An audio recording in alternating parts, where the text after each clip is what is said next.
আসন্ন এসএসসি ও সমমান পরীক্ষা সুষ্ঠু, নকলমুক্ত ও ইতিবাচক পরিবেশে সম্পন্ন করার লক্ষ্যে যেসব বিধিবিধান মেনে চলতে হবে। পরীক্ষা শুরুর কমপক্ষে ৩০ মিনিট পূর্বে পরীক্ষার্থীদেরকে অবশ্যই পরীক্ষার হলে প্রবেশ করতে হবে। কেন্দ্র সচিব ব্যতীত পরীক্ষা কেন্দ্রে অন্য কেউ মোবাইল ফোন বা অননুমোদিত ইলেকট্রনিক ডিভাইস ব্যবহার করতে পারবে না। পরীক্ষা শুরু হওয়ার ২৫ মিনিট পূর্বে প্রশ্নের সেট কোড ঘোষণা করা হবে। কোনো প্রতিষ্ঠান প্রধান, শিক্ষক কোনোভাবে পাবলিক পরীক্ষায় বেআইনি কোনো কাজ করলে সে প্রতিষ্ঠান প্রধান, শিক্ষকের বিরুদ্ধে আইনানুগ ব্যবস্থা গ্রহণ করা হবে এবং প্রয়োজনে পরীক্ষা কেন্দ্র বাতিল করা হবে।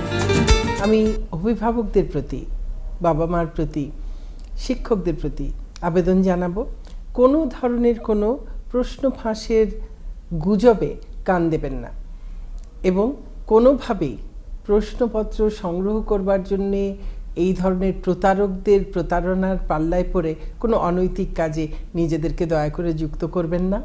আপনার সন্তানের শিক্ষা জীবন এ ধরনের অনৈতিক কাজের কলুষতা থেকে একদম মুক্ত রাখুন।